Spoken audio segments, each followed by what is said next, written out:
பூசணிக்காய் சாறு எப்படி செய்யணும்னு பார்க்கலாம். வெண்பூசணி ஒரு 1/4 கிலோ எடுத்துக்கலாம். தேன் 2 ஸ்பூன் எடுத்துக்கலாம். தண்ணி ஒரு 300 மில்லி எடுத்துக்கலாம். வெண்பூசணியின் மேல் தோலை நல்லா நீக்கிவிட்டு சிறு துண்டுகளாக நறுக்கி மிக்சியில் அரைத்து நீர் கலந்து வடிகட்டி எடுத்துக்கலாம். அதில் தேன் ஒரு 2 டேபிள் ஸ்பூன் கலந்து பருக வேண்டும். இந்த பூசணிச்சாறு உடலில் உள்ள அமிலத்தன்மையை நீக்கும். உடல் சூட்டாலும் பித்தத்தாலும் உண்டாகும் வயிற்றுப்புண், வாய்ப்புண், மூலம், சிறுநீர் சம்பந்தமாக நோய்கள், பெண்களுக்கு உண்டாகும் வெள்ளைப்படுதல் போன்றவைகளுக்கு சிறந்த மருந்து.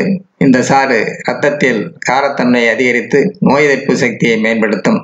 உடல் எடையை குறைக்க முயற்சி செய்பவர்கள் தினமும் காலை 200 மில்லி வெண்பூசணி சாறு பருகலாம். புற்றுநோய் சிகிச்சை மேற்கொள்பவர்கள் இந்த சாறு பருகினால் நோய் எதிர்ப்பு சக்தி உண்டாகும். உடல் சூடு குறையும். உடலில் உள்ள திசுக்கள் புத்துணர்ச்சி பெறும். சர்க்கரை நோயாளிகள் இந்த சாறில் உப்பு மற்றும் சீரகத்தூள் கலந்து பருகலாம்.